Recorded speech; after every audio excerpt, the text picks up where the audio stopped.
दोस्तों, world war II मानव इतिहास का सबसे खतरनाक और भयानक युद्ध था। इस युद्ध में कई बड़े शहर तहस नहस हो गए थे, जिनमें लंदन, टोक्यो, हैम्बर्ग और बर्लिन शामिल थे। आजकल हम विश्व भर के जियोपॉलिटिकल इवेंट्स और इंटरनेशनल रिलेशंस के इतिहास की खोज कर सकते हैं। इस वीडियो में हम वर्ल्ड वॉर II के बारे में बात करेंगे। शुरुआत से लेकर अंत तक एग्जैक्टली क्या हुआ था, क्यों हुआ था और उसका क्या इम्पैक्ट पड़ा। पेश है वर्ल्ड वॉर II की पूरी कहानी।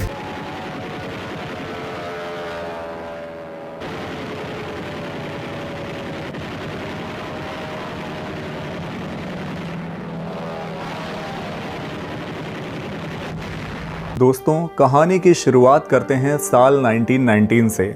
ये वो ऐतिहासिक साल था जिस साल वर्ल्ड वॉर I का अंत हुआ और एक फेमस पीस ट्रीटी के लिए साइन किए गए, जिसे द ट्रीटी ऑफ वर्साई कहा जाता है। इस ट्रीटी में एक इम्पॉर्टेंट क्लॉज आर्टिकल 231 शामिल थी, जिसमें ये उल्लेख किया गया था कि वर्ल्ड वॉर I से जितना भी नुकसान हुआ था, उस सारे नुकसान की जिम्मेदारी जर्मनी की थी। इस क्लॉज को वॉर गिल्ट क्लॉज भी कहा जाता है।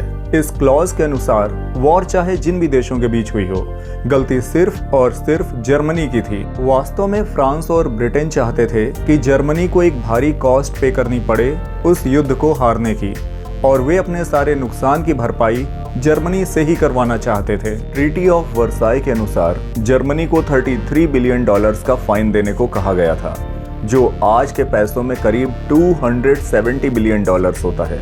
आप यकीन मानिए, साल 2010 में जर्मनी ने लास्ट पेमेंट किया था। ऑलमोस्ट 100 साल का समय लगा जर्मनी को फाइन भरने में।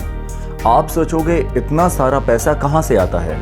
जाहिर सी बात है, देश और जनता के लोगों से ही आता होगा। जर्मनी ने फाइन की पहली पेमेंट 1921 में की थी, लेकिन इसके बाद जर्मनी में हाइपर इन्फ्लेशन देखने को मिलती है। जर्मनी की करेंसी जर्मन मार्क इतनी तेजी से डिवैल्यूड हो गई थी कि 1922 में बर्लिन में एक ब्रेड के पैकेट की कॉस्ट 160 मार्क्स थी, और अगले ही साल 1923 में इसी ब्रेड के पैकेट की कॉस्ट होती है 200 बिलियन मार्क्स। ये समस्या जर्मन इतिहास में वॉर गिल्ट क्राइसिस के नाम से जानी जाती है। इस दौरान हमारी कहानी में एक young political leader Adolf Hitler की एंट्री हुई, जो जनता को बेवकूफ बनाने के लिए अपने भाषणों का यूज करता था। Meine Arbeit für richtig hältst, ob du glaubst, dass ich fleißig gewesen bin, dass ich gearbeitet habe, dass ich mich in diesen Jahren für dich eingesetzt habe, dass ich anständig meine Zeit verwendet habe im Dienste meines Volkes.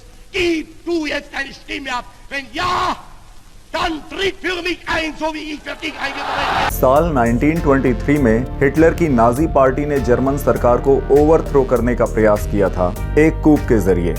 हालांकि इस प्रयास में वो सफल नहीं हुआ, लेकिन Hitler की पॉपुलैरिटी लोगों के बीच और बढ़ गई थी।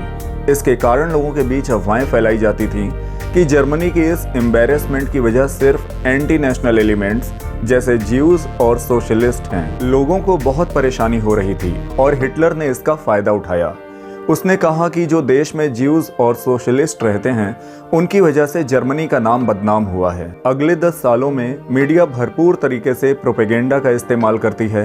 लोग भड़काऊ भाषण सुनते हैं जो देखने को मिलते हैं। साल 1929 में ग्रेट डिप्रेशन ने देश को प्रभावित किया, जिसकी वजह से अनएम्प्लॉयमेंट की हालत बद से बदतर हो जाती है। 1933 में जर्मनी में 6 मिलियन लोग अनएम्प्लॉयड हो गए और ढेर सारे लोगों ने अपने घर खो दिए। बच्चे भूख के कारण मर रहे थे। इस वक्त हिटलर अपने आप को जर्मनी का डिक्टेटर घोषित कर देता है। अपने हाथों फुल कंट्रोल लेने के बाद वो अपने जर्मन एम्पायर के सपने को पूरा करने निकल पड़ता है। हिटलर ने अपनी इच्छा से एक राइश बनाने की कोशिश की, जो एक रेशियली प्योर राज्य होगा, जहां सिर्फ आर्यन रेस के लोग रहेंगे।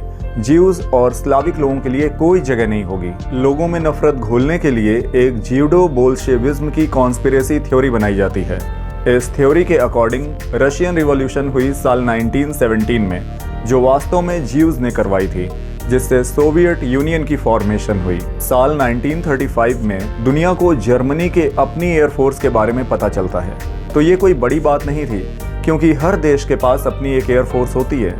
लेकिन ट्रीटी ऑफ वर्साई में दोस्तों ये शर्त रखी गई थी कि जर्मनी के पास अपनी कोई मिलिट्री नहीं हो सकती। एक बड़े ही खुले तरीके से हिटलर ट्रीटी ऑफ वर्साई को वायलेट कर रहा था।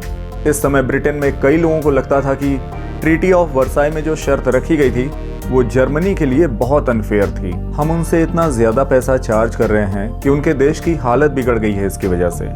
और फिर ये भी शर्त है, देश की अपनी मिलिट्री नहीं हो सकती। इतना नहीं करना चाहिए हमें।